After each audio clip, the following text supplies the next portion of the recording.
לא על מותר אסור ולא על אסור Gale עיניי בביטה נפלאות מתורתך. בעזרת השם, estamos en nuestro estudio de Nefesh HaChaim. Shar Dalet, Perek Chavtet, capítulo 29, en el párrafo que dice Uberreaya Mehemna.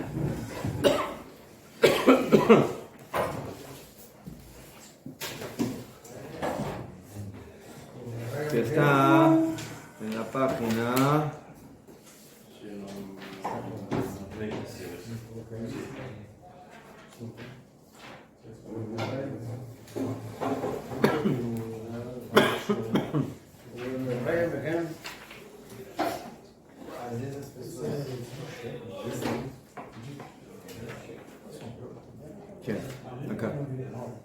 'Shin Nun Hey.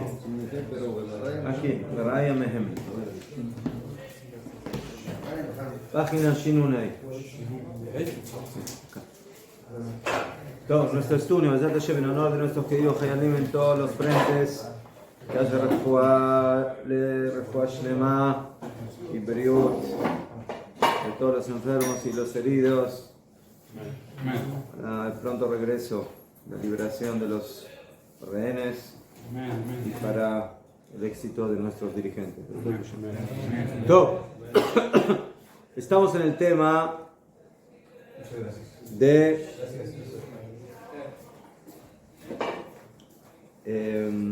el limud Torah, el estudio de la Torah,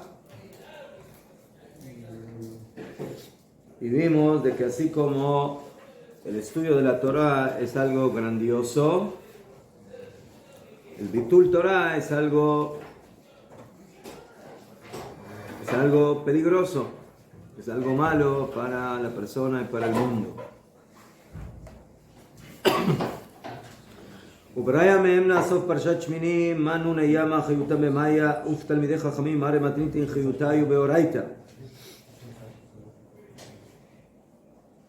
Dice el Zohar, así como los pescados, los peces, mejor dicho, los peces del mar, su vida es el agua, así Talmidei Jajamim, que son los señores del Talmud, de la Mishnah, su vida está en la Torah. Y si se apartan de ella, inmediatamente mueren.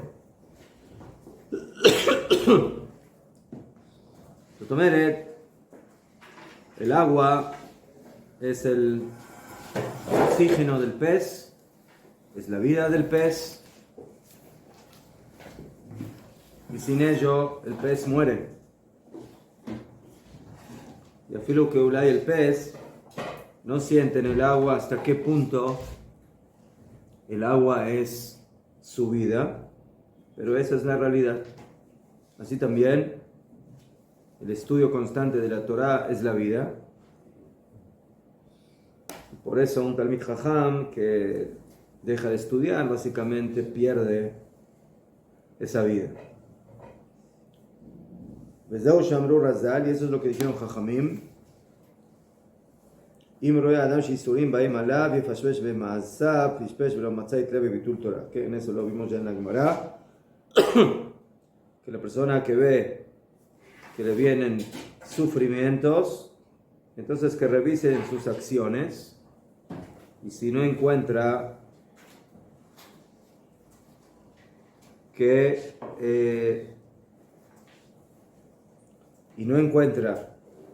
acciones que podrían ser los motivos que provocan esos sufrimientos, entonces tiene que depender esos isurim de Bitul Torah.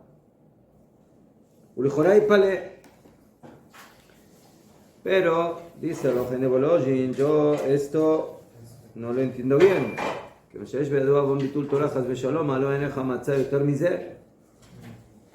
Que en su momento cuando estudiamos esta Gemara también tuvimos ese interrogante. Porque ¿qué dice la Gemara? La Gemara dice que si la persona ve que le llegan sufrimientos, entonces que busque en sus secciones. Y si buscó y no encontró, entonces que sepa de que lo que provocó esos sufrimientos es Bitul Torah.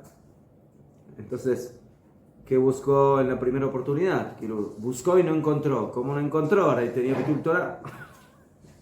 ¿Mejor? Esa es la peor enfermedad, de acuerdo a lo que estamos diciendo ahora. Entonces, una persona buscó y no encontró, entonces que lo dependa de Bitul Torah. Más o menos, ¿qué buscaste antes? ¿Cómo no encontraste antes el pecado? ¿Sí?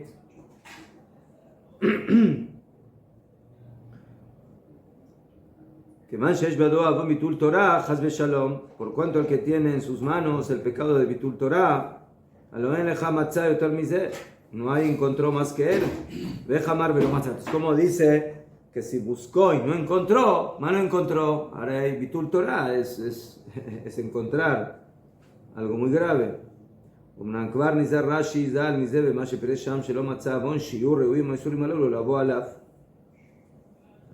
Rashi ahí aclara qué significa que no encontró.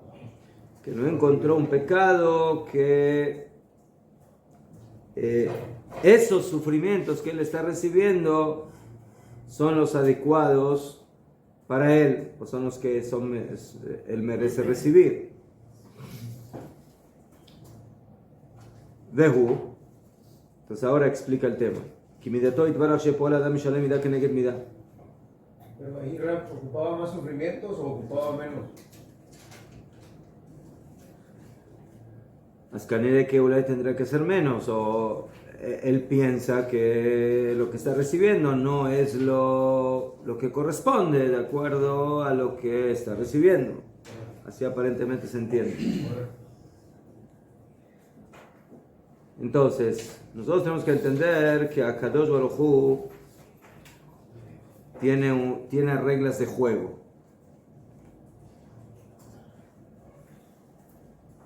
¿Sí? ¿Cuáles son las reglas de juego? Las reglas de juego es de que Hashem paga Midah keneged Midah. ¿Qué significa Midah keneged Midah? Moneda por moneda. De acuerdo a lo que tú haces, te pagan. Con el mismo, ¿sí? Con la misma moneda. Un ejemplo que traen Jajamim para esta idea es que los egipcios terminaron hundidos en el Yam Suf. Y dice ahí el pasuk, Kibadavar asher zadu aleim. Ellos fueron castigados en lo que ellos mismos cocinaron. Ellos quisieron hundir a nuestros bebés en el agua, ¿no? Esa fue la idea original. Entonces, dicen Jajamim, eso es lo que tú quisiste hacer, eso es lo que vas a recibir. Se llama sopa de su propio chocolate. ¿Qué? Y también lo hicieron, ¿no? ¿Ah? También lo hicieron. Mejor. Entonces, Hazal dicen de que ese es el concepto de Midah keneged Midah. ¿Qué? Sí, es medida por medida, moneda por moneda. ¿Y eso qué significa? Entonces, por ejemplo, si una persona, Jalila, pecó con algún miembro de su cuerpo, pues dijimos de que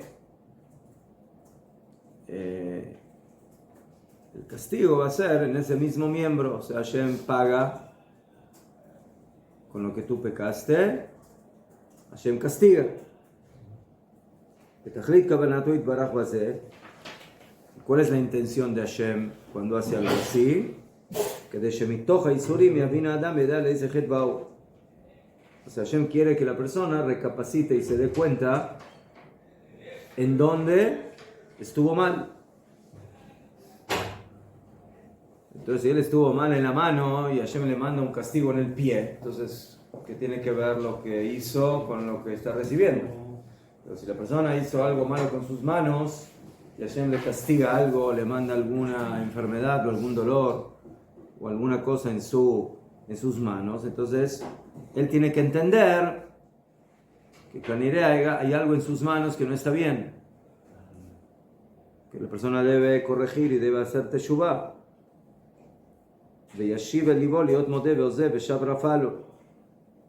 Entonces la persona tiene que recapacitar y tiene que reconocer y tiene que abandonar el pecado, y de esa manera Hashem lo va a perdonar y lo va a curar.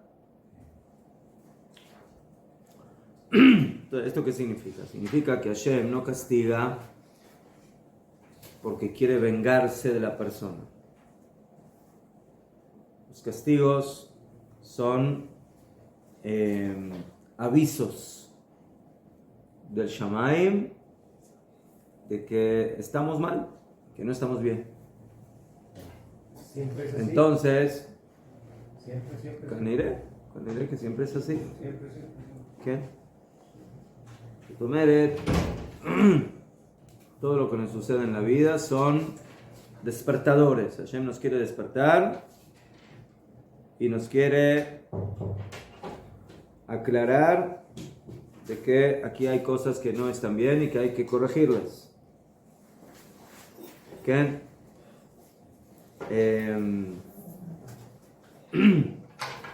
Es como nosotros dijimos que en la Gemara también aparece Isurim Shel Ahavá, donde que Hashem quiere darle más recompensa. Hay Isurim que son por amor de Hashem, hay Isurim que son para que la persona haga teshuvah. Bejolofen,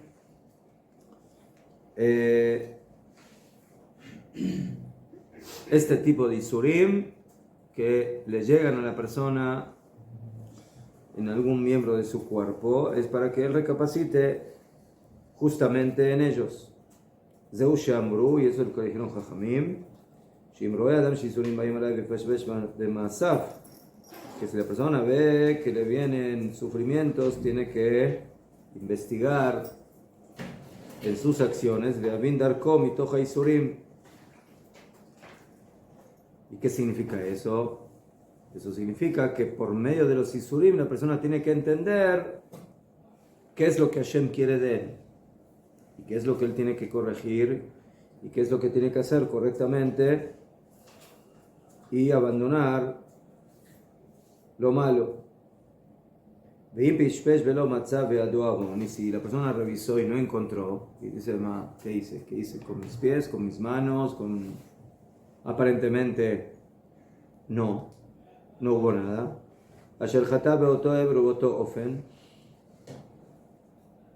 Que la persona se revisa a sí misma, objetivamente, profundamente, y tiene algún problema, no sé, en su oreja, en su oído, y él dice, yo no escucho la Shon Hara, yo no escucho tonterías, no escucho mujeres, entonces, ¿por qué Hashem me castiga así? Y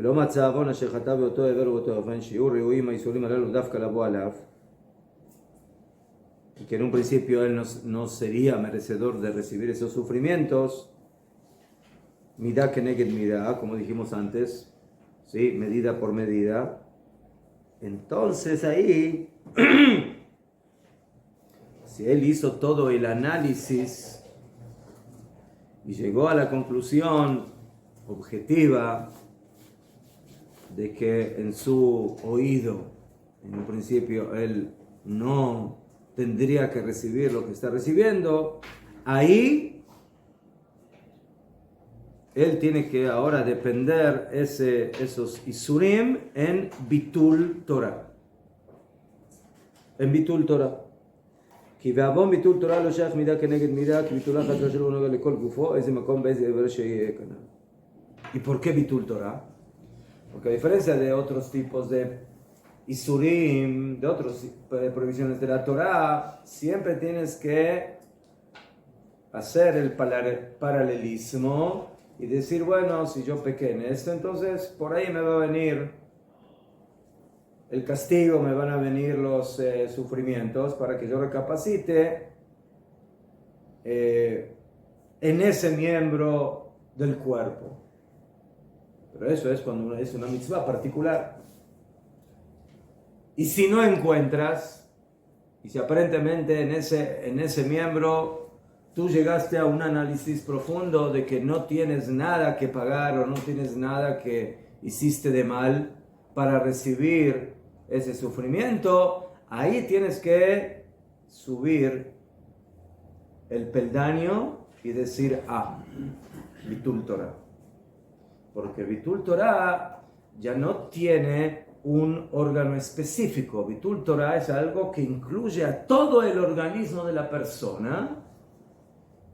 Y es posible que por algún motivo Akadosh Baruj Hu haya decidido, Beseder, entonces le va a tocar aquí, en este órgano o en otro órgano, porque esa es la esencia del estudio de la Torah.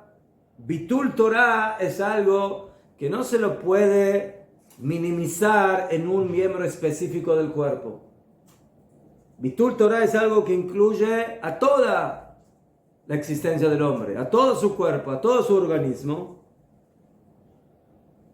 que, como ya estudiamos, la persona que le duele el cuerpo, ¿qué tiene que hacer? Estudiar Torah. Como está escrito, Ulechol besaro marpe, que a toda su carne curará. Entonces, si hay bitul Torah, entonces ahora la enfermedad ¿en dónde está? ¿Está en un órgano específico? No. Puede aparecer en cualquier parte del cuerpo.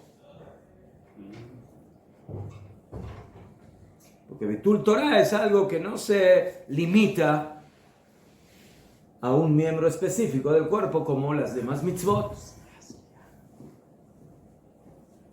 Eso es lo que dijeron Jajamim, que si no encontró ninguna haberá, ningún motivo por el cual Hashem en un principio lo tendría que haber castigado por haber pecado con un cierto miembro, entonces que vaya al pecado que incluye todos los miembros, que es el estudio de la Torah. ¿Le hago una pregunta? Sí. Si uno tiene de repente bajo ánimo, soledad, ¿eso también se encuentra en algún órgano del cuerpo?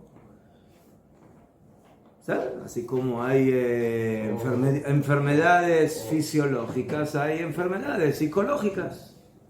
¿Qué? Eso también es La depresión es también una enfermedad. Ya. ¿Qué? Dicen que hoy en día es una de las enfermedades más comunes. Pero esa sería una enfermedad del Que la gente vive triste. ¿Qué? ¿El alma es una enfermedad del alma? Ma.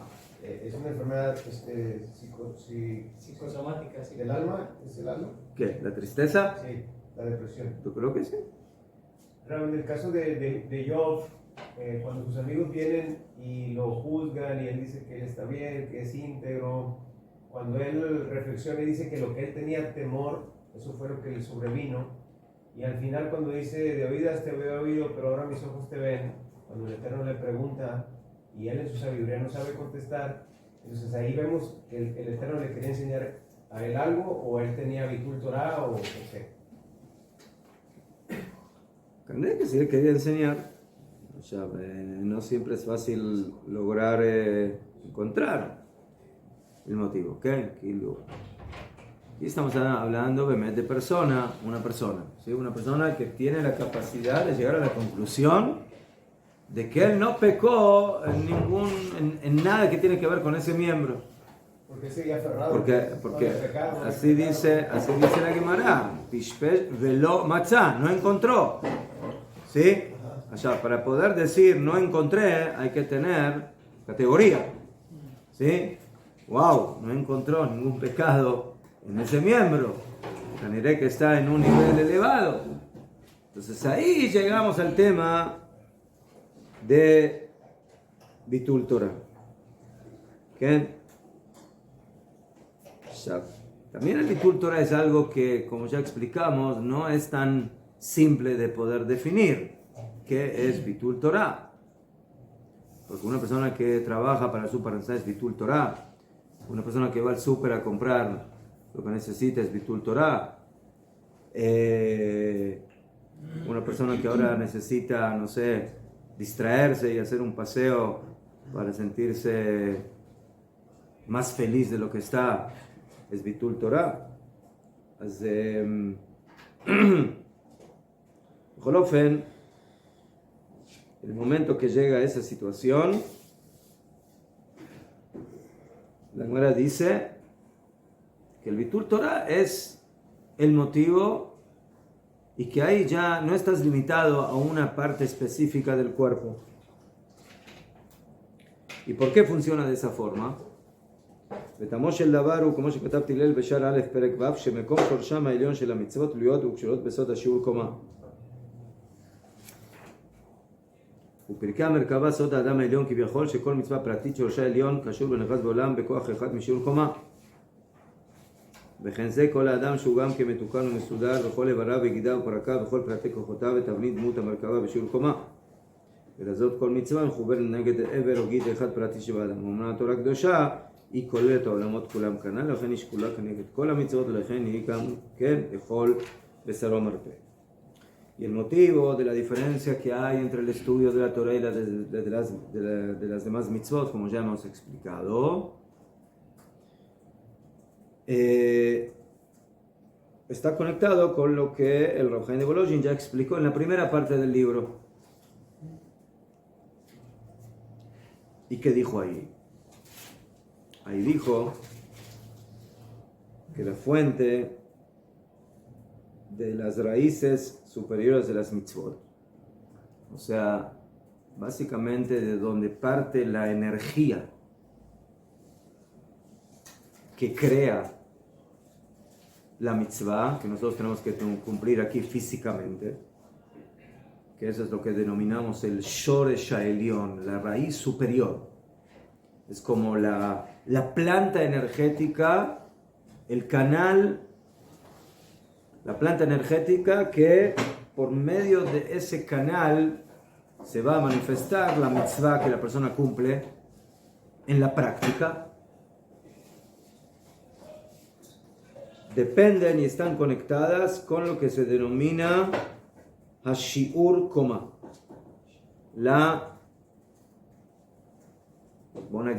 como la edificación del hombre. El hombre aquí se denomina Olam Katan, un pequeño mundo. Eso es el hombre. Así lo denominaron los Jajamim. Lama. Porque el Olam Akatán, que somos nosotros, es una representación minimizada del Olam Elyon, del mundo superior.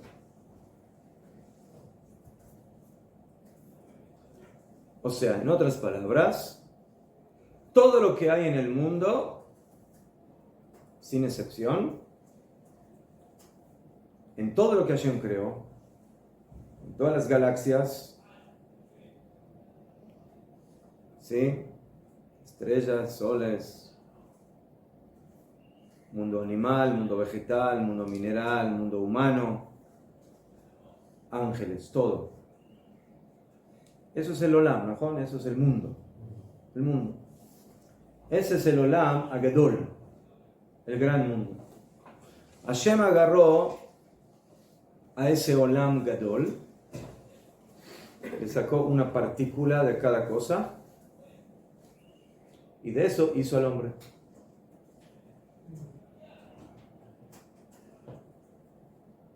Entonces el Adam es un Olam Katán que representa el Olam Gadol. O lo podemos decir al revés. El hombre, ¿sí?, es una representación de un Adam Elión. El Adam HaTachton, el hombre inferior, es una representación del Adam HaElión, del hombre superior. ¿Y qué es ese hombre superior? Es básicamente toda la existencia. Así Akadosh Baruj Hu creó al mundo. Entonces, cada uno de los miembros del cuerpo humano es algo que tiene su paralelo en las esferas superiores. Es como decir, el mundo tiene piernas, el mundo tiene manos, el mundo tiene ojos, el mundo tiene orejas, el mundo tiene pulmón, tiene corazón, tiene riñones, tiene todo. Todo lo que nosotros tenemos también existe en una dimensión que no es física. ¿Qué? Así Julio de que esos son como las energías que existen en el mundo, que cuando llegan aquí al mundo físico, hay energías que se transforman en ojos, y energías que se transforman en manos, y energías que se transforman en piernas, y así sucesivamente. Y esas luces se manifiestan en nuestros miembros. De esa forma explicó Rav Chaim de Volozhin qué significa que el hombre fue creado a semejanza de Elohim. ¿Quién es Elohim? Hashem. ¿Y por qué justo el nombre Elohim? Porque es lo que se relaciona con la naturaleza, con la parte de la naturaleza. ¿Qué es la naturaleza? La existencia. La bria, la creación. La palabra Elohim es koach, fuerzas. La palabra Elohim, que es en plural, son fuerzas.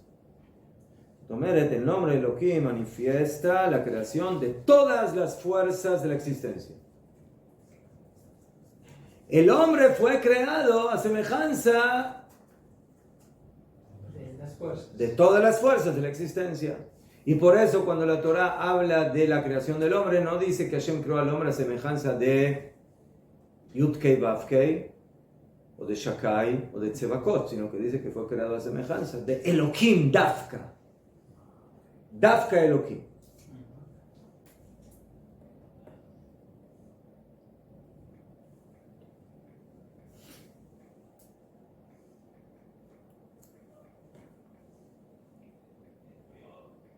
Entonces nosotros somos una criatura cosmopolítica, cósmica. ¿Por qué? Porque en nosotros hay todo. Y por eso cada vez que nosotros hacemos algo, provocamos movimientos, ¿cómo se llaman? Tectónicos, telúricos. Ajá. La fe. Entonces, ¿por qué hay un tsunami? No sé, porque un yehudí estornudó o hizo algo. Dijo algo que no debería haber dicho, no sé, hizo alguna verá, alguna cosa.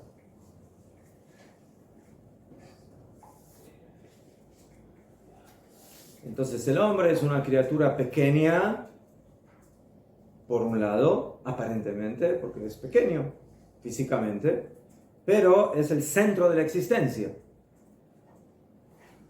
Así explica Rav Chaim de Volozhin en su primera parte del libro, de que por eso el hombre tiene en sus manos el poder de Elohim. ¿Cuál es el poder de Elohim? El poder de influenciar en toda la existencia. ¿Por qué? Porque en el momento que tú tienes un componente de cada parte de la existencia, en el momento que tú te pones en movimiento y actúas, entonces si tu forma de actuar es positiva, entonces tú vas a influenciar automáticamente en ese paralelo o en esa raíz de la cual partes y con la cual estás vinculada para bien. Pero si vas a actuar en el mal, entonces eso va a provocar que el mundo se vea mal.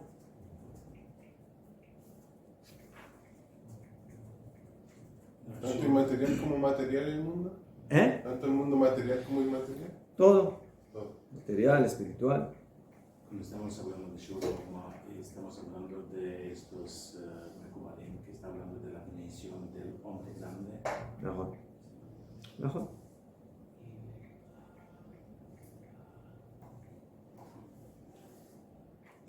¿Cómo se llama? Entonces, nosotros tenemos que ver que Ilu al mundo como un hombre. Y que cada parte de ese universo está representado en uno de los miembros de ese hombre. ¿Puedo dibujar una cosa? Una idea loca. A ver si. No, loca no.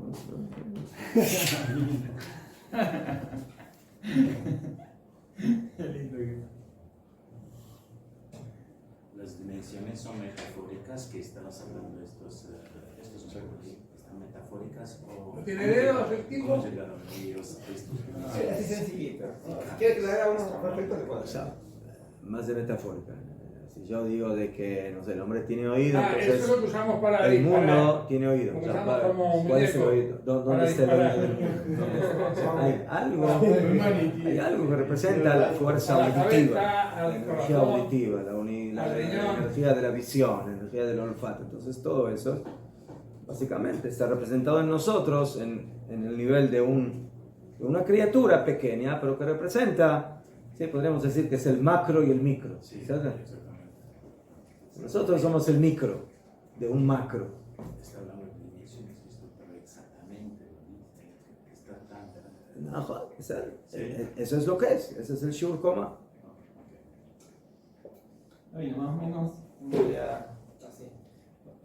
Normalmente cuando uno representa ciertas cuestiones a nivel energético, en diferentes religiones, incluso a nivel científico, se representa un ser humano que nosotros no tenemos todos los minerales, normalmente en la cabeza manejamos la parte vegetal, y aquí en la parte de lo que es la hipócrisis tenemos estas cuestiones a nivel de emociones muy fuertes. Eso ahí básicamente se habla a nivel más de lo que son agua, marea, cosas que están en constante movimiento. Yeah. Entonces, a nivel de lo que aquí son riñones, hígado, eso más que nada es el sistema animal, pero también se representa a nivel así, algo así más o menos lo que está diciendo a nivel aproximadamente. Se supone que cuando todo el ser humano hay una hipótesis científica que dice que la suma de las energías básicamente de los seres humanos hace que este de aquí genere movimientos en el mundo. ¿Qué? Algo así más o menos, esto es lo que significaría. Mejor. Lo que pasa que lo que pasa que lo que explica el Eugenio de Volozhin es de que no es un vínculo o una relación de dos existencias que no están conectadas. Todo lo contrario. O sea, el hombre es una representación, ¿sí?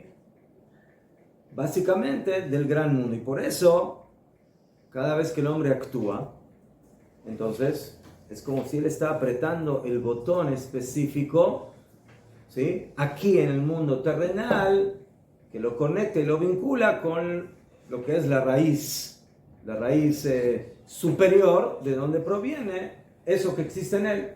Ese es el micro que se conecta con el macro. Y eso también está conectado, por supuesto, con las mitzvot. ¿Por qué? Porque no solamente que el pequeño mundo está conectado con el gran mundo, o el gran hombre con el pequeño hombre, sino que también que ese hombre tiene órganos y que cada órgano de su existencia tiene una aplicación que es la mitzvah que corresponde a ese órgano. Entonces, cuando la persona hace una mitzvah, básicamente está apretando ese botón en el micro que va a influenciar en el macro, pero de ese órgano específico. ¿Ceder? Pero hay un botón que cuando se aprieta, no solamente se aprieta un órgano específico del micro que influye en el macro, sino que es el botón de los botones. Botón rojo, que llama. Najón, bediuk. Es el main. Ese es el botón atómico, Principal, el main, ¿sí? el main. El botón atómico que pone en funcionamiento a todo el organismo del micromundo que es el hombre. Y ese es el estudio de la Torah. Y al revés, es Bitul Torah. Y por eso el estudio de la Torah cura toda la carne, o sea, cura todo el organismo a nivel micro y por supuesto eso influye luego a nivel macro. Pero si el hombre hace Bitul Torah, entonces ese micro se ve dañado, se ve debilitado, y automáticamente se debilita todo el macro. Esa es la diferencia que hay entre transgredir cualquier mitzvah de la Torah y transgredir el estudio de la Torah, Bitul Torah. Entonces lo que dice aquí, Upirkei HaMerkavah Sod HaAdam HaElyon, ¿sí? Las partes que componen la Merkavah, la carroza superior, que es el secreto del hombre superior, ¿sí? Lo que llamamos el macro hombre y no el micro hombre. Kol mitzvah pratit, que cada mitzvah particular, su raíz superior está unida y está conectada, está conectada con un mundo, con una dimensión, con una fuerza, con una energía o como quieren llamar, de todo el organismo general. Entonces por eso en el momento que pecamos con una mitzvah, entonces debilitamos ese miembro, esa energía, ese eslabón, ¿sí? Ese compartimiento específico que hay en el organismo general. Déjense con Adam, Shugan que me tucano me sudar. Y así también el hombre que está organizado, Bejole Barab Gidabu Prakab, en todos sus miembros y sus tendones y sus partes y en cada uno de los detalles de sus fuerzas, Betavnit Muta Merkavah, ¿sí? En lo que se ejemplifica en lo que es aquella carroza, Beshiur Koma y ¿sí? La edificación que están representadas en el hombre, que incluye todas las fuerzas, que es el Tzelem Elohim con el que Hashem creó al hombre, Velazot, y por eso, con mitzvah mejuvenet neget ever o gidechat prati shevadam, por eso cada mitzvah está, ¿sí? Conectada y relacionada con uno de esos miembros o de esos tendones o ¿sí? Particulares que hay en el hombre. Pero la Torah Kedoshá y Kolelat Olamot Kulam, la Torah no es un mundo específico, una dimensión específica, sino que ella está por encima de todos los mundos e incluye todos los mundos. Por eso ella vale por todas las mitzvot de la Torah y Shekulah Keneget Kulam, Belgenigam Ken Lechol Besaruman Pe, y por eso ella cura toda carne del hombre. Entonces, cada mitzvah, podríamos definirlo eso si hablamos de colores. Cada mitzvah es un matiz. Es un matiz. Entonces tenemos colores generales, primarios. Podríamos decir, son tipos de mitzvot. ¿Sí? Mitzvot de palabra, mitzvot de acción, mitzvot de pensamiento. Pero luego tenemos subdivisiones, que son los submatices. Tenemos rojo más claro, y tenemos rosadito, y tenemos naranja, y tenemos lila, y tenemos café, y café más oscuro, y café menos oscuro. Y eso ha subido de precio, ¿eh? Mejor. Y tenemos un rojo que está descompuesto, por ejemplo, que se volvió negro. Entonces, esos subcolores, esos matices, son todas las mitzvot que están en el mundo, no sé, de la acción, o de la palabra, o de la... Lo mismo podemos decir mitzvot hacer, mitzvot lot hacer. O sea, tenemos mitzvot de colores claros, que son las mitzvot hacer. Tenemos todas las mitzvot lot hacer, que son de los colores oscuros. Y los colores oscuros tienen 365 matices, y los colores claros tienen 248 matices, y así. Entonces, cada vez la persona va pintando uno de esos colores, y eso va funcionando de esa forma. ¿Ok? Pero cuando una persona estudia Torah, entonces se vuelve Picasso. Agarra todos los colores y pinta de una vez con todo. No es de que agarra un color específico y está pintando las paredes de la casa con un color, sino que agarra todos los colores y ahora los maneja todos juntos y les da su forma. Ese es el estudio de la Torah. Ese es Limud Torah. ¿Okay? Esa es la dimensión del estudio de la Torah. Pero si uno estuviera todo el rato, no tendría tiempo para ocuparla. Y ahí No, pero no tiene tiempo para actuar. Sí. Sí, tiene tiempo. Por ejemplo, si uno estudia aquí, ¿sí? ¿Ah? Si uno estudia aquí, va Tiene tiempo para actuar cuando tiene que actuar. Eso sería mitzvah, Está bien, pero otra vez, cuando haces una mitzvah ya te fuiste a un color específico. Sí. ¿Qué? Aquí en esto me falta el intelecto. ¿Dónde está? Normalmente ¿Eh? No tiene. Lo que pasa es que El dibujo no lo tiene, pero sabemos que existe. no lo ponen al intelecto porque el intelecto ¿Por qué el mineral está aquí abajo? Los minerales. Porque realmente es la parte más Más cerca a la tierra. Sí, lo más cerca a la tierra.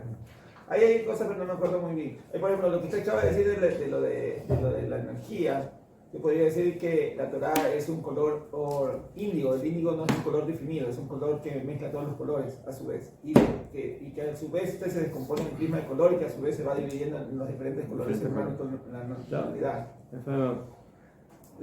Lo muestran los botones, parece chinos.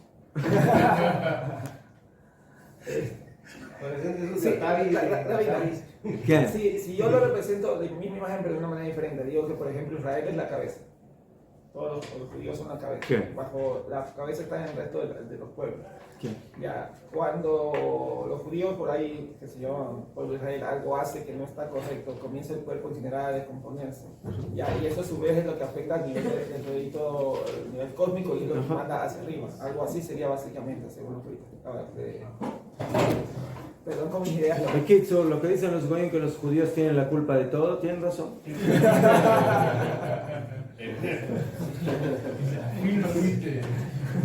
Lo que es verdad, es verdad. ¿Es verdad?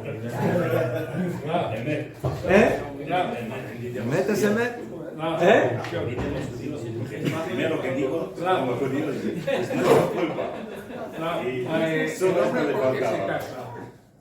El hombre porque ¿Se casa con qué? Porque si cae un vaso, ya no puede ser la mujer que ha roto el vaso. ¿Por qué tienen hijos? Porque luego si se rompen las Sí, dicen Hazal, tienen los hijos. que uno Alguien tiene- siempre que tiene uno- la que culpa. que uno tiene hijos para tener a quien echarle la culpa. Y todo el mundo tiene al pueblo judío para echar la culpa de que sale el sol, ¿Sabes? de que hay nube, de que llueve, de que nieva, todo. Lo que pasa es que a veces cuando los goyim dicen cosas que nos duelen, tenemos que reconocer que dicen la verdad. Mala suerte. Cuando ellos dicen, ustedes tienen la culpa, nosotros tenemos la culpa, mala suerte. Pero ¿Sí? yo le contesto, Y tú, mírate primero, tú, vosotros. ¿Pero él qué? Pero él es una uña. ¿Qué? La uña. Mamá, ¿qué hace la uña? ¿La uña de qué sirve? Me ¿Sí? diga un judío que decimos, oye, si esto lo has hecho mal, fabuloso. Baruch Hashem. Pero como digo, voy. Pero soy culpable de que Cuando- no exista. Cuando el Goy diga que nosotros tenemos la culpa, le vamos a explicar en el fondo por qué tenemos la culpa. No por lo que él dice, sino por otra cosa. Pero esa no me entiende. Hay que contestarles que somos culpables de que él exista. Yo soy culpable de que tú existas. Disculpa. No. ¿Qué? No. Sí. Eso es como dicen, sí, que los goyim culpan a los judíos que le mataron a su Dios, ¿no? Entonces, ¿no? Le matamos a su Dios, malazo, el Beit Adin. ¿Lo colgó? Malazo, ¿ah? Según el Talmud, sí. No, estaba Kiko de Tenemos un problema. Slijá. La Gemara. Bueno, yo creo que lo que dice el Talmud es más realidad que lo que dicen libros de historia. Esa es para mí la... Yo muchas veces lo comparo con una sencilla razón. En la Segunda Guerra Mundial, cuando los alemanes conquistaron Francia, y había un juicio, ¿quién mandaba? ¿Los franceses o los alemanes? Mandaban matar a ese hombre. Los alemanes. ¿Los alemanes? Sí, No eran los franceses. Los franceses estaban con la pistola en la cabeza o le das el juicio. Yo le voy a mostrar lo que dice el Rambam, ¿sí? El Rambam en Ilhot Menachim, creo, Sanedrin, donde dice ahí que el Beit Adin, nuestro Beit Din, una corte de nosotros, de Am Israel, declaró la pena de muerte a Yeshu. Sí, ¿Y por magia. ¿Ah? Por magia. No, Mesito Medías, por incitar a la idolatría, por brujería, diferentes cosas. Entonces, ¿qué pasó ahí con la crucificación y todo eso? Bueno, eso hay que ver qué es lo que pasó, no sé qué pasó.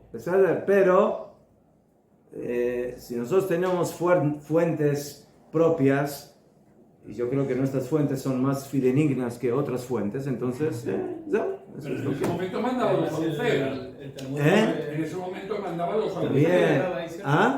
Escribe inclusivamente que pasaban y lo veían ahí con el colgado con el ¿Qué? y decían, No, pero es igual que decía, Herodes no era judío. Además de que eso de colgar a una persona que se la lapidó es una halajá que está en la Torá, que hay que colgarlo y después hay que descolgarlo. Se lo cuelga hasta el ocaso y luego se lo descuelga. ¿Eso dónde está escrito? En la Torá. La Torá dice, no lo dejes colgado hasta que anochezca. Sí, lo tienes que... Entonces, Malazo, tenemos que reconocer nuestra culpa. Este es el motivo por que yo dejo de ser cristiano. Porque me mató mi Dios. Y entonces concluí lógicamente que mi Dios, si lo mató un par de hombres, merece de pegarme yo a este par de hombres. Que tienes razón. Sí. Qué fuertes que son, ¿no? Que mató a un Dios, entonces merece de pegarme a este par de hombres. Porque tienen mucho poder de matar a un Dios. Claro. ¿Qué, Marcelo? Sim, e eu ouvi falado que os deuses têm culpa de matar todos os deuses. Que graças à Torá, e os deuses viram a Torá, e a luz se expandiu no mundo, já não há mais mãe matar filhos com sacrifício, como era muitos anos atrás. Todos os panteões de deuses, gregos, grécios, já não há mais. Viraram películas, viraram revistas e bandas desenhadas e mais nada. טוב, יפה מאוד. Bueno, קדימה. חפץ חיים. שמירת הלשון, שער הזכירה, פרק י"ז. Bueno, estamos hablando del tema del מחלוקת. וכל זה כשאין יכול לדבר למחות ולהשקיט מריבה. Te dijimos, una persona tiene que apartarse del מחלוקת y, איך אומרים, no te metas en donde no te llamaron y no participes de peleas y de discordias. Y eso es cuando la persona no tiene la capacidad de poder calmar o de poder básicamente influenciar en esa situación. Abanim ben nesu panim le aviv.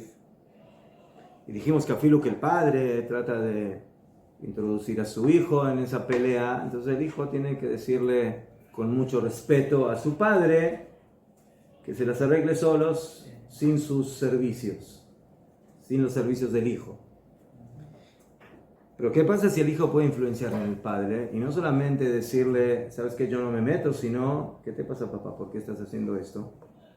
¿Qué estás ganando con esto? ¿Para qué te peleas con la gente? Entonces ahí el hijo tiene la obligación no solamente de abstenerse y de no participar, sino de tratar de influenciar en su padre, de sacarlo y de quitarlo de esa situación.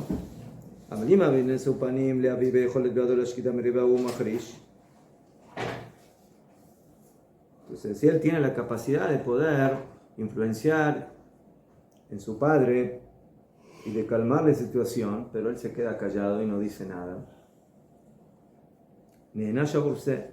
es castigado. Es castigado porque una persona que puede lograr hacer shalom y sabe que puede hacerlo y no lo hace, entonces eso también es una mala actitud, es un mal comportamiento. Aunque no sea un comportamiento de ir y hacer algo, pero a veces el no hacer lo que hay que hacer también es algo que no corresponde. Claro, entonces de ahí se desprende que los hijos de Korah hicieron esa labor, aunque el padre no fue humilde. No, Joleot que no, ellos no está escrito que ellos fueron a influenciar al padre, ellos no se metieron. Pero no lo ayudaron para que no se metiera. Joleot que no había lo que hablar. Aquí estamos hablando que sí puede, que sí puede el hijo hacer algo, pero si no puede, bueno, pues no te metas. וכדאיתא בתנא דבליהו פרק כ"א וזה לשונו ולא יראה אדם את אביו ואמו כשמדברים דברים יתרים. Dice el Tana de Beliau que no vea a la persona, a su padre y a su madre cuando hablan palabras de más, o sea, palabras lashon hara, otras cosas, machloket, ve'acharish lahem, que se quede callado. ואם עסקן, y si hizo así, ובהם אינם ממלאים ימיהם ושנותיהם. Él y ellos no terminan sus días. Así también una persona tiene mitzvah de provocar shalom y buscar el shalom entre las partes, como hacía Aaron Cohen. Y eso es una de las cosas que la persona come sus frutos en este mundo, y el keren y la base le queda para el mundo venidero, que deita beperekalev, como dice en el primer capítulo del Tratado de Pea.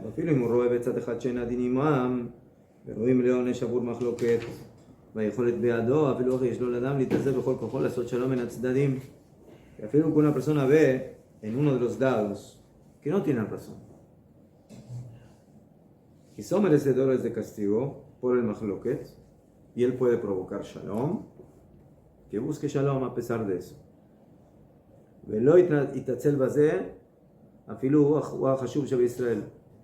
Y la persona no tiene que abstenerse y decir, no, yo cómo me voy a meter aquí, no sé.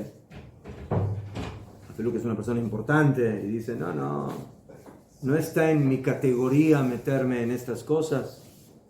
Que Moshe Matzinu, como encontramos, como Moshe va el de Datán Babiram, cuando fue todo el problema con Korah, y estaban ahí metidos también Datán Babiram, dice la Torá de que Moshe Rabbeinu se levantó y fue a lo de Datán Babiram para tratar de arreglar la situación. Moshe Rabbeinu, el dirigente de Am Israel, que lo sacó de Egipto, que les dio la Torá, él que Ilu se va y se rebaja para ir y arreglar el asunto. ¿Qué tienes que ir tú? Que ellos vengan, ellos son los que empezaron todo el asunto. ¿Por qué tú tienes que ir?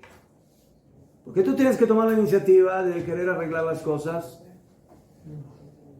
De Amru Razal, Mikan Shem Achzikim Memachloket, de aquí aprendieron Jajamim que cuando una persona está en una situación de discordia, no tiene que decir, yo no empecé. Ya sé que no empezaste, pero termínalo aunque no lo empezaste. Aunque tú tienes razón, termina la discordia, el mahloket. Aunque tú eres más grande que el otro, termina el mahloket. Aunque tú no hiciste nada, pero el problema es contigo, ve a buscar la paz. Ahí se ve la El shalom. Ahí se ve la verdadera grandeza. Si realmente es grande, tiene que buscar Mejor, la paz. besada. Pero uno podría decir que no, Lama, que yo hice algo, yo empecé, yo no hice nada. Ellos empezaron, que ellos se arreglen, que ellos terminen el asunto. No, Moshe Rabbeinu dijo, no, yo voy a hacer lo posible. O sea, no le hicieron caso, pero por lo menos él hizo un intento. Eso mostró la grandeza de él. Mejor, pero de aquí aprendemos cómo uno debe actuar en una situación así. Lo que la Torah nos cuenta no es solamente para que veamos una historia que sucedió, sino que para que veamos cómo tenemos que actuar. Entonces el hombre más grande de Am Israel se somete, se rebaja y va a estos dos malhechores, Datán y Abiram, ¿sí? Y él dice, a ver si podemos hacer algo, a ver si podemos arreglar. Rab, inclusive a ellos les ofreció algo a cambio de ellos. O sea, les iba a dar posesión o algo, ¿no? Esto está válido también cuando se trata de cuestión colectiva o cuando se trata también de cuestión personal. Porque en este sentido, en este caso tenemos algo colectivo. Es importante Es colectivo, pero es también personal, porque ellos que se quejaron, Moshe y Aarón se eligieron, ¿sí? Se eligieron sus puestitos, así, ¿sí?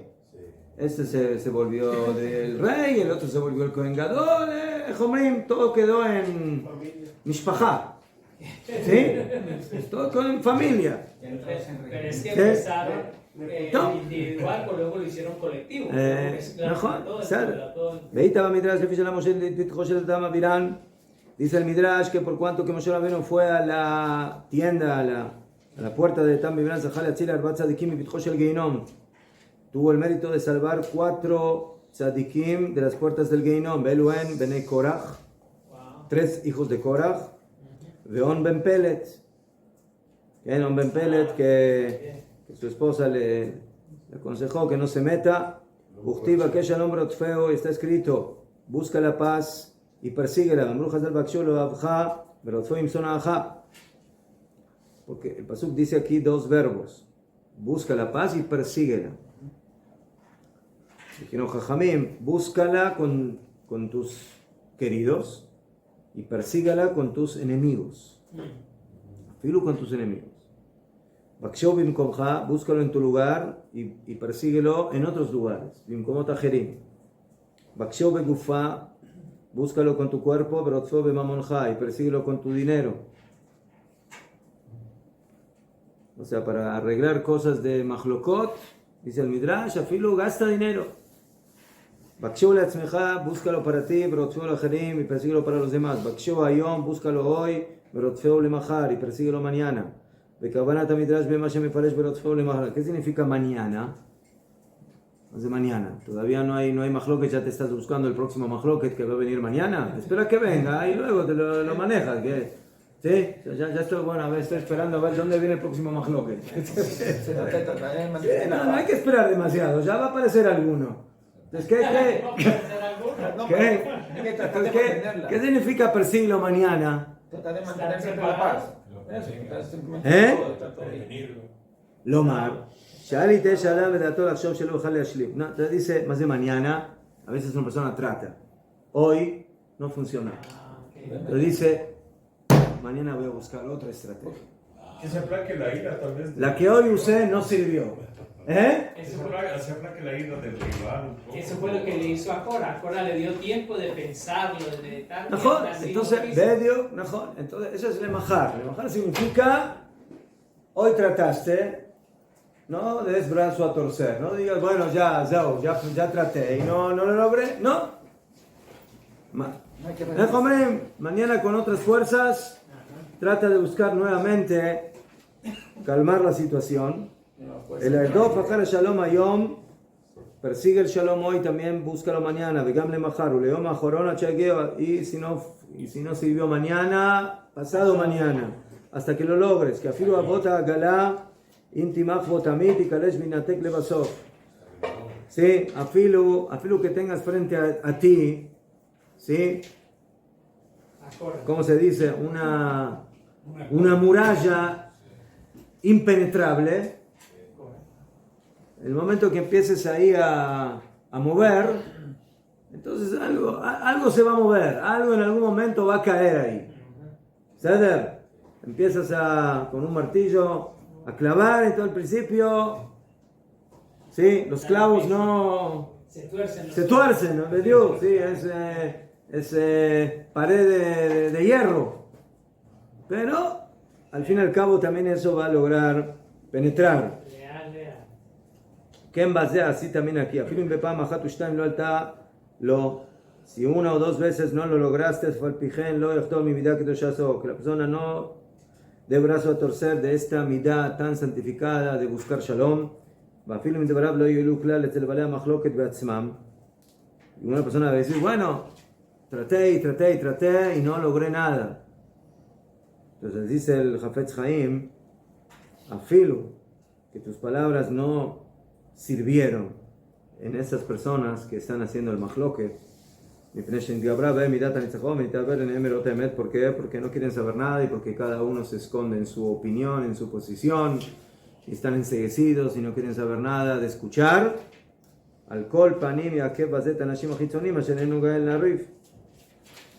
Pero por lo menos Ulay vas a influenciar en otros que Ulay vieron lo que tú haces y dicen, wow, fíjate cómo esta persona está luchando para hacer la paz. Entonces, Ulay a estos no los salvaste, pero Ulay ya salvaste a los próximos que estaban por hacerlo. Pero gracias a que viste a esa persona que tanto está luchando para hacer shalom, y dice, caniré que esto es algo muy serio, ¿no? Entonces tenemos que, eso va a calmar la situación de esas personas. ורק נמשכו לפי תומן אחרי הצאתן הרעה של בעלי המחלוקת. להצילם בזה מעונש המר. כן? Y otros que Ulay hubieran pensado en participar de ese mahloket o de otro mahloket, lo van a analizar y los vas a salvar de ese castigo amargo, como ya sabemos Rabbeinu, alaba shalom mekanai. Eso lo leí una vez. Que a veces una persona dice, bueno, ¿para qué lo voy a intentar si igual no vale la pena? No vale la pena. ¿Para qué? ¿Qué? Entonces, muchas veces la persona no sabe si no vale la pena, porque al final sí valió la pena. Entonces, a simple vista parece que es impenetrable, pero al final resultó, entonces no lo lograste 100%, lo lograste 50%. 50% es mejor que nada. Y a veces dice Rav Kook, a veces dice una persona, Ulay no lo lograste con él, pero Ulay, lo que tú hiciste va a influenciar en su hijo, Ulay en su compañero, en el otro.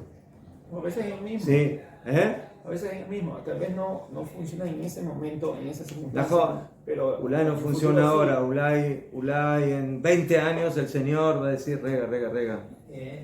Este Señor en su momento tuvo razón y ahora yo estoy 20 años peleado con mi hermano, o con mi cuñado, o con mi tío, y no nos hablamos y somos hermanos. ¿Sí? Entonces, no importa, entonces, nunca es tarde. El hombre recapacita y pues por eso nunca digas que es demasiado tarde. Chao.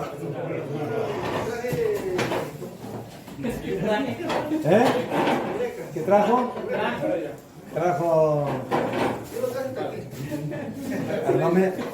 armamento colesterólico. No, se llama proteína. Para proteína. Proteína. Para ¿cómo se dice? Aquí.